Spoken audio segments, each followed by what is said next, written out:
श्री शिवाय नमस्तु। महाराज दुनिया के लोग नहीं समझते कि शंकर पर जल चढ़ाने का क्या लाभ है।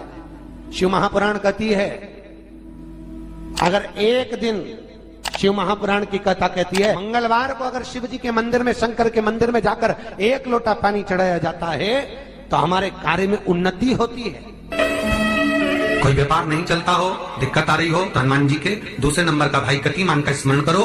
हनुमान जी के उल्टे पांव का सिंदूर लाकर गतिमान का नाम लेकर स्वस्तिक बना दिया जाए व्यापार वाली जगह पर, तो व्यापार अच्छा चलने लगता है महाराज। कोई व्यक्ति पैसा खा गया, नहीं दे रहा, बहुत परेशान हो गए, मांग मांग कर दे गए, नहीं दे रहा, हाथ जोड़ लिए, पांव जोड़ लिए, सब कुछ कर लिया, नहीं दे रहा, तो हनुमान जी के तीसरे नंबर का भाई रतिमान, रतिमान, गतिमान रतिमान, रतिमान का नाम लीजिए। पीपल के पत्ते पर लाल सिंदूर से जो व्यक्ति पैसा लेकर गया उसका नाम लेकर बहते हुए पानी में अपनी कामना कर रतिमान का नाम लेकर छोड़ दीजिए। 15 दिन में रतिमान ऐसी उतावली मानत मचाता है कि उसको हाथ जोड़कर वो खुद फोन लगाकर बोलता है, भैया तेरा मैं पैसा लौटा दूंगा। रतिमान का स्मरण किया जाता है। रतिमान ध्यान दीजिएगा, हनुमान का एक स्मरण, पंचमुखी हनुमान का एक भाव। महाराज जैसे बहुत ज्यादा तकलीफ अगर व्यक्ति को हो गई है, बहुत कष्टमय जीवन चल रहा है, हार गए हर जगह से और तकलीफमय जीवन चल रहा है, तो पंचमुखी हनुमान का एक शिव महापुराण का और स्कंद पुराण का एक बड़ा सुंदर मंत्र है। उस मंत्र को आप सब एक बार हमारे साथ में बोलें। ओम नमो हनुमते रुद्र अवताराय सर्व शत्रु संहारणाय सर्व रोग हराय सर्व वशीकरणाय रामदूताय स्वाहा। बस इस मंत्र को हाथ में काली तिल लेकर, एक जौ लेकर और गूगल लेकर, थोड़ा सा उसमें गाय का घी डालकर, कंडे को या अग्नि को जलाकर इस मंत्र का 11 बार 21 बार जाप कर कर अपनी कामना कर कर छोड़ दीजिए। कैसा भी रोग हो, बीमारी हो, कष्ट हो, दुख हो, तकलीफ हो, 21 दिन के अंदर वो आनंद आना प्रारंभ कर देता है। इस मंत्र, स्कंद पुराण का, शिव महापुराण का ये मंत्र मूल पंचमुखी हनुमान सुख दे। और एक और चीज याद रखिए हमारा, यदि कोई काम के लिए जा रहे हो, कोई व्यापार के लिए जा रहे हो या नौकरी करने के लिए जा रहे हो और लगी नहीं रही, बहुत तकलीफ पा रहे हो, सर्विस ही नहीं लग रही, बहुत कष्टमय हो गया, तो निवेदन करूंगा 5 पीपल के पत्ते पर बेसन के 5 लड्डू घर में बने हुए, गाय के घी के 5 लड्डू रख लो। उस लड्डू के बीचों बीच एक आटे का दिया और उसमें तिल्ली का तेल डालकर इसी मंत्र का प्रयोग कर कर पंचमुखी हनुमान का किसी भी हनुमान के मंदिर में जाकर, दक्षिण मुखी हनुमान के मंदिर में जाकर उसको रख कर आ जाइए। इसके बाद आप उस काम के लिए जाइए, आपका काम सफल हो जाएगा। आपको किसी को नहीं कहना पड़ेगा कि हाथ जोड़ना नहीं पड़ेगा, किसी के पांव नहीं पड़ना पड़ेंगे, तुरंत काम होगा। बस इस मंत्र का स्मरण कर कर पंचमुखी हनुमान का भूतेश्वर जो मंत्र है वो सुख देने वाला। पूरे घर में वास्तु के हिसाब से केवल एक दीवार ऐसी होती है जहां पर हनुमान जी का चित्र लगाया जाए।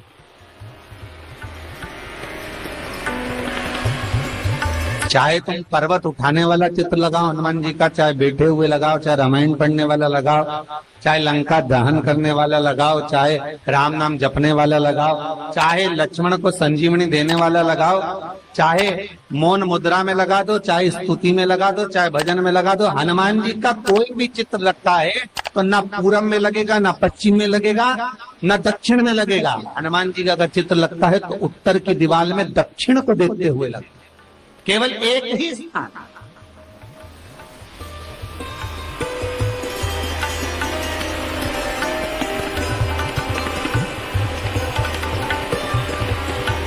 जैसे पूर्वजों के चित्र को, पितरों के चित्र को, गए हुए हमारे जीवों के चित्र को दक्षिण में विराजमान किया जाता है, उसी तरह हनुमान को उत्तर में विराजमान कर कर दृष्टि दक्षिण में कर दी।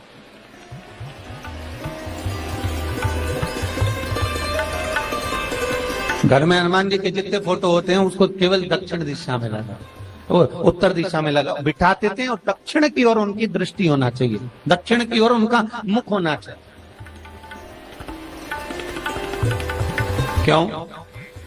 महाराज, अगर व्यक्ति के जीवन में कोई बीमारी आने वाली है, व्यक्ति के जीवन में कोई रोग आने वाला है, व्यक्ति के जीवन में अगर कोई कष्ट आने वाला है, व्यक्ति के जीवन में अगर कोई परेशानी आने वाली है, व्यक्ति के जीवन में कोई एक्सीडेंट का योग भी बनने वाला है, तो शास्त्र कहता है वो दिशा दक्षिण से ही बनता है।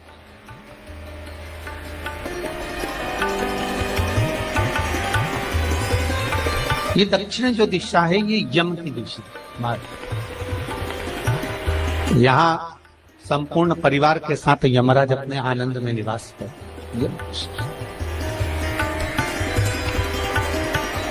और जब हमारे घर में, हम ये नहीं कह रहे कि आप हनुमान जी का फोटो लगाओ, हम ये भी नहीं कह रहे, आपके घर में हो और आपने अगर विराजमान कर रखा है किसी दिशा में, तो हमारा तो निवेदन रहेगा, अभी तक आपने अगर जैसा रखा, पर एक बार दिशा बदल कर देखना कि रोग, बीमारी, कष्ट, दुख, तकलीफ में आपको लाभ मिला कि ना। हनुमान जी ने केवल दक्षिण दिशा की ओर अगर मुख कर हमने विराजमान कर दिया, फोटो ही विराजित किया। हम ये नहीं कहेंगे आपसे कि आप बाजार से फोटो खरीद के लाओ फिर लगाओ, नहीं, आपके घर में हो तो आप लगा दें, आपके घर में हो तो विराजमान।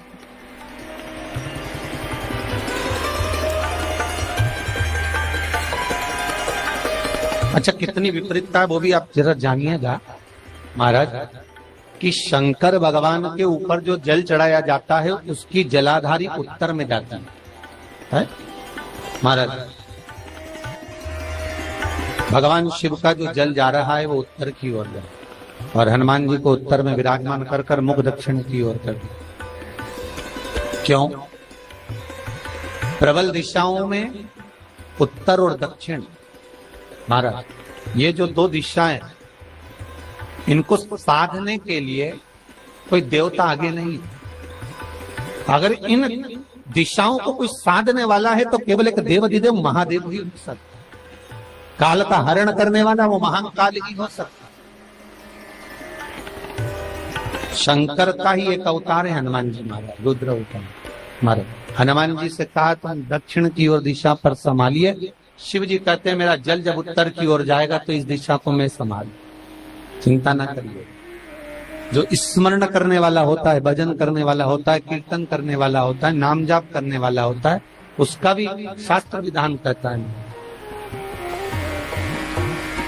उसका भी व्याख्यान वर्णन करता है कि जैसे एक दिशा के रूप में हनुमान जी महाराज को विराजमान कर दक्षिण की दिशा पर हम विजय पर, अर्थात रोग पर, बीमारी पर, कष्ट पर, तकलीफ पर हम विजय प्राप्त कर सकते। ऐसा नहीं कि ऐसा कोई रोग नहीं जिसकी दवा नहीं है, पर जब तक भगवान की कृपा नहीं होगी तब तक कोई औषधि मिल सकती नहीं, कुछ प्राप्त नहीं हो सकता।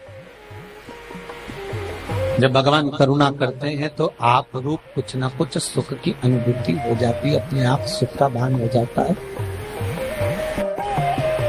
तो जैसे दक्षिण का जो स्वामी तत्व है, दक्षिण पर जो दृष्टि देने वाला श्री हनुमान जी महाराज है, इसलिए हनुमान जी को उत्तर की दीवार पर विराजमान कर उनका मुख दक्षिण की ओर रखा जाता है। वास्तु शास्त्र के हिसाब से, वास्तु नियमों के हिसाब से सारे फोटो कहीं पर भी लगा सकते हो, पर हनुमान जी का अगर फोटो तुम्हारे घर में है, हनुमान जी अगर तुम्हारे घर में विराजमान है, हनुमान जी का चित्र तुम्हारे घर में विराजमान है, तो उसका मुख दक्षिण का होगा, तो रोग, बीमारी, तकलीफ, कष्ट ये सब दूर हटते। कई लोग प्रश्न करते हैं, गुरुजी आप कहते हो कि हनुमान जी महाराज शंकर भगवान का एक अंश स्वरूप है, एक अंश। पूरी शिव महापुराण की कथा को उठाकर देखिए, स्कंद पुराण को, मत्स्य पुराण को, कूर्म पुराण को उठाकर देखिए। एक बाणासुर का चरित्र और एक श्री हनुमान जी महाराज का चरित्र बहुत सुंदर है। शिव का एक अंश माता अंजना के तप साधना से शिव की प्रागट्यता और शंकर भगवान की प्रागट्यता से शंकर का स्वरूप प्रकट हुआ। इसीलिए तो कहते हैं शंकर सुमन केसरी